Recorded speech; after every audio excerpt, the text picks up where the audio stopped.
Cause you know my shit be absurd.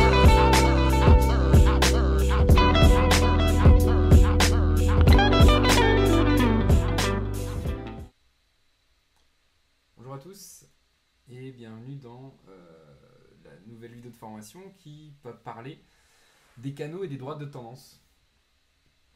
Alors on va s'intéresser d'abord aux canaux, une méthode pour les dessiner, et on parlera de la régression linéaire et du canal d'erreur type avant de terminer par une très très courte et très brève sur les droites de tendance, en fait, un très court moment, parce qu'il n'y aura pas besoin de s'épancher énormément. Alors première partie, les canaux de tendance. Alors avant un petit prélude, alors bon, déjà il faut savoir que, donc, comme je l'avais déjà dit, cette formation est à destination des débutants. L'idée c'est de vous donner les bases, les meilleures bases possibles selon nous. Maintenant il y a des outils que nous on ne va pas vraiment utiliser dans nos propres formations, dans notre propre trading.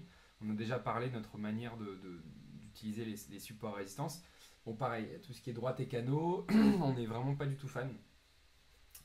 Donc je vais quand même vous les présenter. Maintenant, dites-vous que ça ne fait pas partie des choses qu'il faudra retenir. Pour l'instant, les choses qu'on a vues qui sont vraiment importantes, c'était la cyclicité les différents cycles des tendances, la théorie de dos et comment différencier les sommets et les creux. Ça, pour l'instant, c'est vraiment le plus important et ce sont les choses qu'il faut vraiment que vous reteniez. Alors avant tout, un canal, qu'est-ce que c'est? Donc c'est un support et une résistance, mais au lieu d'être horizontal et donc de représenter un prix, ce qui reste logique puisque un support c'est une zone d'achat, une résistance c'est une zone de vente, donc c'est un prix. Hein. Les canaux et les droits de tendance c'est oblique, donc en fait ce serait un support oblique, donc on va un peu montrer ça, ou une résistance oblique. Alors donc un canal peut être tracé très grossièrement pour représenter un mouvement. Traditionnellement, si vous me voyez tracer un canal, c'est plus pour représenter le sens d'un mouvement grossièrement, pour montrer que c'est bien haussier ou bien baissier. Il peut aussi être utilisé pour matérialiser l'angle d'une pente que dessine le mouvement et qui est donc assimilable à la vitesse d'évolution du prix. Alors je préfère voir un canal ou une droite de tendance comme une droite de vitesse, donc une tangente, en gros une pente, plus qu'une zone de support résistance. Parce qu'en effet, on va avoir là un graphique, donc méthodologie pour tracer un canal. Donc là, par exemple, j'ai tracé une droite. D'accord ? Donc cette droite, elle passe par 3 points que je vous ai mis dans les carrés. Donc ces 3 points sont des sommets. Donc ce sont des zones de support, d'accord ? Des zones qui ont été achetées. Des zones où il y a eu un déséquilibre entre les acheteurs et les vendeurs à la faveur des acheteurs. Je relie ces 3 points entre eux. Alors on peut le faire à partir de 2 points. Ça me donne une droite qui est censée servir de support. C'est-à-dire qu'au contact de cette droite, le prix est censé monter, ou en tout cas au contact de cette droite, cette zone est censée servir de support. Donc j'ai un peu de mal avec ça, dans le sens où une zone de support, comme on a dit, c'est un prix, et non pas, donc un prix qui est horizontal, et non pas un prix qui peut être projeté en fonction d'une pente.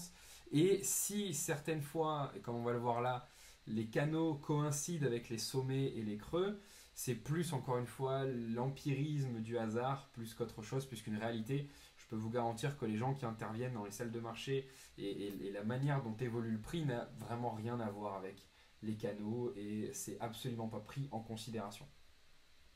Alors, mais on va déjà s'intéresser à la méthode pour tracer les canaux. Alors il nous faut donc 3 points, ou 2 points en tout cas. Ensuite, on va tracer, donc on va le relier.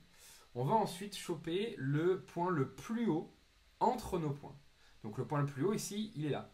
Et on va tout simplement dupliquer notre droite sur ce sommet. Alors en fait, qu'est-ce qu'on est en train de représenter ici? La droite, elle représente la vitesse d'évolution du prix par rapport au point que l'on a choisi. D'accord? Ça veut dire qu'entre nos 3 points, le prix est monté. Il est monté suivant une pente qui est relativement légère et qui est matérialisée donc par l'angle de notre droite. Et ensuite, on a représenté la volatilité. La volatilité au niveau des amplitudes. C'est-à-dire que j'ai reporté en fait depuis mon creux jusqu'au sommet une droite. Donc en fait, ce canal, qu'est-ce que ça signifie? Alors il signifie que, alors hop, le petit machin, il signifie que par rapport à ce mouvement là qui a été créé, si le mouvement ne change pas de vitesse, il devrait quand même, il devrait plus ou moins obéir à cet angle-là. D'accord? Et lorsque le mouvement va changer de vitesse, l'angle va soit accélérer, soit décélérer, et donc on va avoir une inversion du mouvement qui est compris dans le canal. Alors à savoir qu'un canal, comme son nom l'indique, sert à dessiner une tendance. Donc on a vu que on pouvait le faire via la théorie de Do. Ici, on le voit qu'on peut le faire par rapport à des canaux, donc par rapport à des angles d'évolution. Et ça représente la volatilité. C'est-à-dire qu'en gros, le mouvement, s'il ne change pas sa volatilité et son angle, il devrait être contenu, en toute logique, là-dedans. Donc ça veut dire que ça peut donner des zones d'éventuelle supporescence, comme on le voit ici, ça fonctionne bien, et que quand ce canal est cassé, ça veut dire que le mouvement haussier prend fin. Alors, il est relativement logique de couper ce canal en deux parties, pardon, donc on tracerait une médiane. Et l'idée, ce serait de dire qu'il faudrait que je prenne des signaux acheteurs uniquement en bas, et en haut, je ne devrais prendre soit que des signaux vendeurs, donc faire du contre-tendance, soit prendre mes bénéfices de mes positions acheteuses. Tant que ce canal tient. Alors, la difficulté par rapport à la détection comme la théorie de Do, c'est qu'un canal, on ne pourra pas le repérer, malheureusement, dès le début du mouvement. Ça veut dire qu'il nous faudra toujours attendre quelques points pour le repérer. Donc, bien souvent, on ne le tradera pas depuis le début, ce qui peut poser des problèmes dont on parlera plus tard, quand on parlera de l'avantage statistique en trading, puisque pour être gagnant, il faut essayer de trader depuis le plus proche possible en fait, du début d'un mouvement.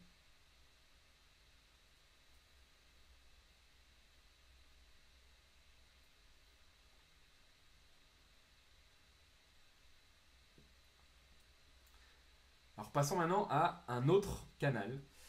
Donc là, je vais relier cette fois-ci deux points hauts. Alors, vous vous rappelez tout à l'heure, j'ai relié donc des points bas entre eux et ensuite j'ai dupliqué sur un point haut. Donc ça me permettait de cadrer jusqu'où pouvait aller le prix à la hausse et de cadrer également la tendance. D'accord? Donc pour une tendance haussière, je relie les points bas entre eux. Ça me montre l'angle de vitesse d'évolution du mouvement et ensuite je le calque sur la volatilité. Autre possibilité, je relie des points hauts entre eux. Je prends ensuite le point bas et je le calque dessus. Alors j'ai volontairement pris ce point bas là et non pas le point bas juste avant qui est matérialisé par la grande mèche parce que on évite de prendre en considération les grandes mèches qui sont un peu folles et qui sont plus une marche chaotique on va dire du marché qu'on ne va pas prendre en considération. Alors là en fait si je fais ça c'est pour savoir pour voir en fait où ma tendance pourrait s'arrêter. Donc l'idée elle est très simple. Je regarde l'évolution, donc l'angle d'évolution entre ces deux niveaux. Je duplique sur mon plus bas et ça va me donner une projection. Et donc cette vitesse d'évolution entre mes deux sommets est plus logique que la vitesse d'évolution entre les deux creux quand on veut regarder où une tendance pourrait s'arrêter. Pourquoi? Parce que là on regarde la pente entre deux points où les vendeurs avaient le dessus. Donc on regarde la différence. Plus cet angle et plus cette pente est importante, plus ça veut dire que les vendeurs avaient quelques problèmes. Là, c'est assez resserré, donc ça va nous donner une pente comme ça. On duplique sur le point bas, donc pour avoir cette amplitude-là, en fait, on dit au marché, ben voilà, tu as déjà fait cette amplitude-là, d'accord? Donc, tu peux refaire la même. Donc, normalement, tu ne devrais pas dépasser ce niveau-là. Si tu dépasses ce niveau-là, c'est-à-dire que ton angle et ton amplitude sont en train de modifier, donc que le marché est en train de changer. Donc ici, l'idée, quand on trace ce genre de graphique par rapport à l'autre, où l'autre on essayait en fait d'anticiper l'évolution du mouvement, de le diviser en deux et de plutôt acheter dans les zones basses, là c'est l'inverse. Là on cherche plutôt à attendre la cassure du niveau. Donc ce genre de tracé, quand on relie les points hauts entre eux dans une tendance haussière, vaut mieux le faire quand on sent le mouvement se terminer. D'accord? Et à l'inverse, lorsqu'on relie d'abord les points bas entre eux, pour une tendance haussière, c'est plutôt pour essayer de voir jusqu'où le mouvement pourrait aller et essayer de le trader dans le sens de la tendance. Donc on pourrait dire que dans un premier cas, c'est pour définir une tendance à long terme, dans un deuxième cas, ce serait pour définir des niveaux d'alerte. Alors autre possibilité, là je relis pareil mes deux traits, mes deux points. Alors je remarque que ça coïncide avec un troisième sommet. Donc pareil, ça c'est ce qu'on appelle une droite de tendance. Au début en fait ce ne sont un canal, d'abord c'est une droite de tendance, ça ce sont des droites de tendance. C'est pour ça que la partie sur les droites va être courte, puisqu'on est en train déjà de le faire. Donc une droite de tendance, c'est une droite qui relie des points hauts entre eux ou des points bas entre eux, et qui peut servir de résistance. Mais là, encore une fois, c'est plus le fait du hasard que ce point-là soit touché et que le prix respecte cet angle-là. Donc là, je regarde l'angle d'évolution de la tendance baissière. Donc puisque vous avez bien compris, vu que je regarde l'angle d'évolution de la baisse, c'est donc pour faire une projection de ma tendance. Et à partir du deuxième point, je vais regarder déjà le point le plus bas. Hein, donc hop, voilà, là c'est le point le plus bas. Donc je vais déplacer ma tendance. Et donc je vais essayer de me dire, voilà, dans la zone supérieure, hein, donc je vais couper en deux, je vais tracer une sorte de médiane. Voilà, et dans la zone supérieure, je vais plutôt chercher des positions, des trades à la vente. Et ici, soit des trades à l'achat, soit prendre mes bénéfices. Donc dessiner un canal, ça permet également de calquer les zones dans lesquelles on veut essayer de rentrer. Alors là maintenant, là, on voit que le prix finalement casse à la baisse ici. Donc l'angle va complètement changer. Donc il va falloir modifier notre canal. Alors là, cette fois-ci, j'ai décidé de tracer les points bas et de relier par rapport à un point haut. Et donc de regarder pendant combien de temps en fait cette tendance va tenir. Donc là, pareil, ici, à partir de ce point-là, l'idée c'est toujours d'être vendeur dans la zone supérieure, mais surtout de voir jusqu'où cette tendance pourrait aller et jusqu'où est-ce qu'elle va s'arrêter. Donc là, elle s'est arrêtée au moment où j'ai plus ou moins pris la capture écran sur ce graphique. Donc ça veut dire que tant qu'on reste dedans, on trace notre fameuse médiane. Voilà, plus ou moins au milieu. Et à chaque fois, donc à partir de ce point-là, à chaque fois qu'on est en haut, on essaie ici de chercher des signaux vendeurs. Ici des signaux vendeurs et ici des signaux vendeurs. Bon, à la fin, on se fait avoir, mais malheureusement, c'est comme ça. Et on essaie de prendre les bénéfices quand on est dans la zone basse ici. Donc voilà une méthodologie pour tracer des canaux. Donc je résume, il y a deux possibilités. Soit on relie les points bas dans une tendance les points bas d'une tendance haussière entre eux, pour avoir une tendance à plus ou moins long terme, soit on relie les points hauts d'une tendance haussière entre eux pour avoir une tendance à plus ou moins court terme, mais plus étriquée, d'accord, qui servira plus à calquer les derniers mouvements. Bon là on remarque que pour la dernière tendance je l'ai fait par le bas, parce que je m'étais dit que vu l'accélération baissière, il valait mieux regarder en pointant la pente des points bas, donc la pente d'accélération des points bas, et de le calquer sur la volatilité qu'il y avait eu. Parce que vu l'accélération, je m'étais dit que ça pouvait casser à la hausse un peu plus tôt. Bon, finalement, la tendance a été un peu plus longue, mais a quand même finalement cassé en bas. Donc voilà une méthodologie de tracé. Donc ça permet de tracer des supports résistances obliques, hein, donc les droits de tendance, et également les canaux.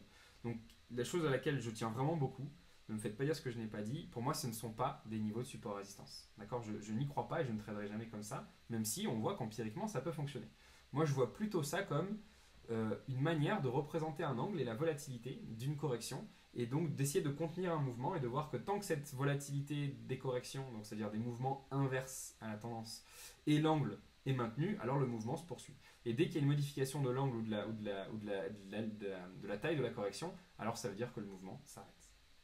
D'accord, donc essayez de bien penser à ça. Alors quoi qu'il en soit, ma manière favorite de tracer les canaux, ça reste la régression linéaire et le canal d'erreur type. Alors qu'est-ce que c'est que ce truc? Alors la régression linéaire mériterait une leçon à part entière. Alors je rappelle que sur notre site, et je rappelle encore une fois qu'ici il ne s'agit que d'une formation pour débutants, il y a plein de webinaires qui sont plutôt pour les initiés, où on parle justement de la régression linéaire. Pour ceux que ça intéresse, allez y faire un tour. Donc la régression linéaire, en fait, c'est la droite. C'est très simple, c'est la droite qui passe dans une série de données et il y a 50% des données au-dessus, 50% des données en dessous. La droite de régression linéaire, c'est la droite que vous voyez à chaque fois ici au milieu. Alors comment est-ce que j'ai tracé ces différents canaux? Alors je suis parti d'un point bas, en l'occurrence ici. J'ai utilisé mon outil de canal d'erreur type, je vous expliquerai après ce que c'est. Et je l'ai étendu, bougie après bougie, bougie après bougie, jusqu'à ce que le canal soit cassé. Le canal a été cassé à partir de cette bougie-là. Donc à partir de... Alors je vais peut-être mieux l'entourer. Voilà. Donc à partir de cette bougie-là, le canal aussi a été cassé, c'est-à-dire que la bougie a clôturé en dehors du canal. Alors ça c'est important. On va essayer quand même d'attendre la clôture des bougies pour fixer une situation. Ça c'est un des problèmes quand on fait de l'analyse graphique. C'est que y a ce qu'on appelle la notion de repeindre. C'est que pendant la durée de vie d'une bougie, cette bougie peut prendre plein d'allures, mais elle ne sera fixée qu'à la fin de la clôture. D'accord? Ça veut dire que pendant la période de la bougie, le prix peut être au-dessus ou en dessous du canal, mais si à la fin de la bougie, la clôture n'est pas au-dessus ou en dessous du canal, on ne la prendra pas en considération. Alors malheureusement, c'est complètement stupide et c'est complètement illogique de faire ça, mais on est obligé de le faire. C'est une des contraintes avec lesquelles on doit trader lorsque l'on fait de l'analyse graphique en général, puisqu'il faut pour trader que nos graphiques soient figés, c'est-à-dire qu'il faut que la clôture soit faite.